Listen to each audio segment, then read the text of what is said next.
Dear students, welcome to the 8th class chapter of history, challenging the caste system.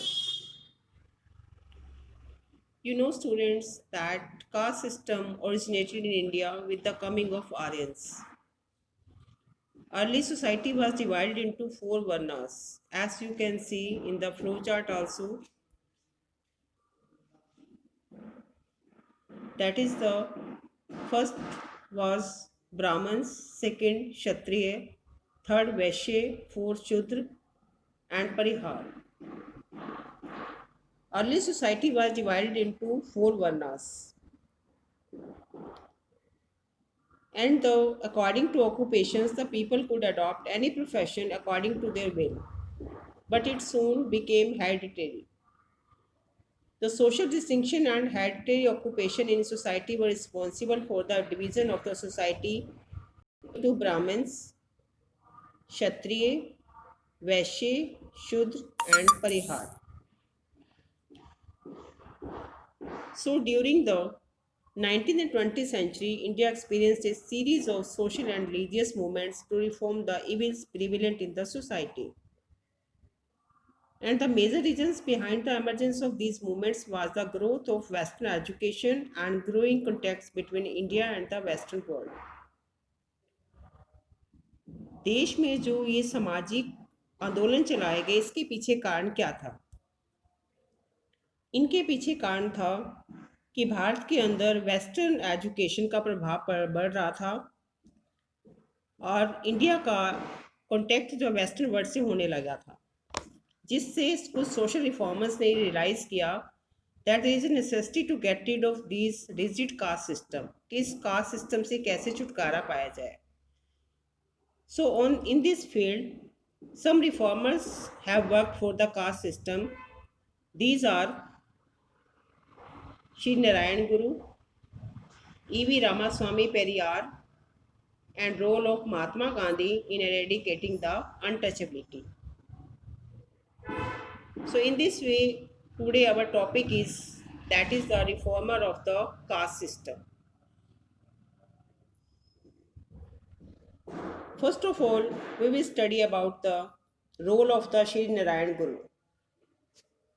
Sri Narayan Guru was born in 1856 in Kerala, and he belonged to the Ijava community of Kerala, and he believed that the oneness of the God. उनका ये मानना था कि एक ही God है. He studied Sanskrit and worked for the upliftment of the subordinate caste. उन्होंने संस्कृत का अध्ययन किया था और निचली जाति के अपलिफ्टमेंट के लिए काम किया. In those days they were not allowed to enter temples. उन दिनों में उन्हें टेम्पल्स में जाने की इजाज़त नहीं होती थी. And what he did for that, he picked some stones from the river and made the temple. उन्होंने नदी से कुछ पत्थर उठाए और एक मंदिर का निर्माण कर दिया. And there he wrote one slogan. उन्होंने एक वहाँ पे स्लोगन लिखा, कुछ वर्ड्स लिखे. Here is the place where people live in fraternity. ये वो जगह है जहाँ पर लोग कहाँ कैसे रहते हैं? फ्रेटर्निटी में, भाईचारे से रहते हैं. That was the good slogan, that was the good words inscribed on that place. उस स्थान पर ये वर्ड्स लिखे गए थे.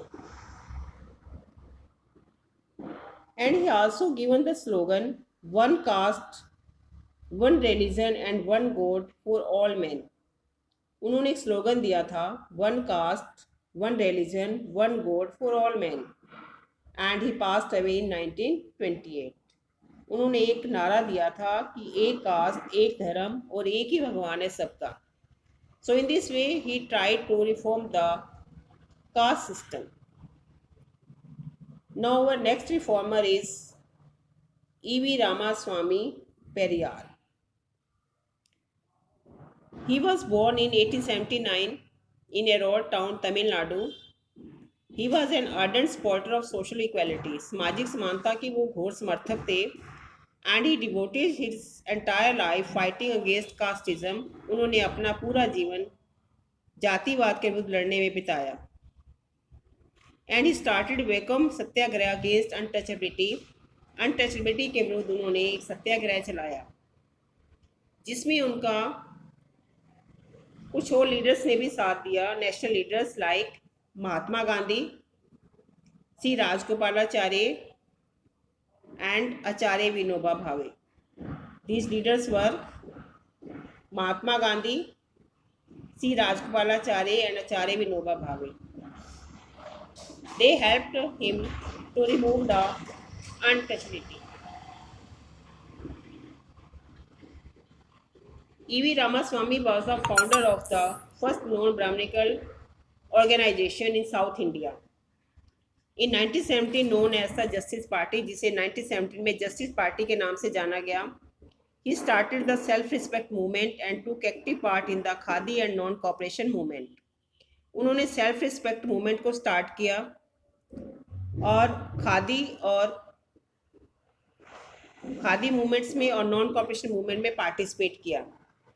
He also led the Vacuum movement, which allowed the underprivileged section of society to enter the temple, and led the organization Dravid Kazam to fight for the reservation of Dalits government jobs. उन्होंने Dalits के लिए government jobs reservation के लिए भी fight किया. It was due to his efforts that the first amendment of Indian Constitution, उन्हीं के प्रयासों से जो है first amendment of constitution took place in and secure safeguard the rights of discriminated people. जिनके साथ डिस्क्रिमिनेशन हो रहा था उनके राइट्स के सेफगार्ड को सुरक्षा करने के लिए उनके एफर्ट से अमेंडमेंट हुआ. And his followers called him father and Periyar. Periyar means great soil, महान आत्मा. And he passed away in 1973. 1973 में उनका देहांत हो गया. Now the next reformer is the role of Mahatma Gandhi in eradicating unnecessity. महात्मा गांधी ने छुआछूत को कैसे समाप्त किया. Untouchability was a social practice to ill-treat the underprivileged section of the society belonging to the so-called subordinate caste. छुआछूत जो है एक सामाजिक प्रथा थी जिसमें जो है निचली जातियों के साथ समाज के एक वर्ग के द्वारा बुरा व्यवहार किया जाता था. They were not treated with respect by other people. दूसरे लोगों के द्वारा उनको रिस्पेक्ट नहीं दी जाती थी. This practice was a blot on the society. ये प्रैक्टिस जो है समाज पर एक धब्बा थी. And their condition was very miserable. उनकी कंडीशन भी बहुत दयनीय थी. But with the humanitarian efforts of Mahatma Gandhi this civil practice was eradicated from the Indian society. लेकिन महात्मा गांधी के अथक प्रयासों से ये जो इविल प्रैक्टिस थी, ये जो बुराई थी, वो समाज से दूर हुई. What he did for that, Mahatma Gandhi ने इसके लिए क्या किया? He called these people the children of God, और यू कैन से हरिजन. उन्होंने इन लोगों को क्या बोला? They are the children of God, वो भगवान के बच्चे हैं. And there should be equal treat, उनके साथ इक्वली ट्रीटमेंट होना चाहिए. Second thing he said that they should get access to public of utilities and public places. उनको इक्वल एक्सेस होनी चाहिए पब्लिक प्लेसेस की और पब्लिक यूटिलिटी की. सार्वजनिक स्थानों पर उन्हें जाने देना चाहिए और उनका सार्वजनिक सुविधाओं में उनका पूरा सहयोग होना चाहिए. From Wardha he started his journey to the welfare of these people. Wardha से उन्होंने इन लोगों के भलाई के लिए यात्रा शुरू की. And appeal them for the same, और लोगों से अपील की कि that they will do like that, वो भी लोगों की भलाई के लिए काम करेंगे. So in this way, these reformers had worked for the eradicating of the untouchability and caste system. Thank you.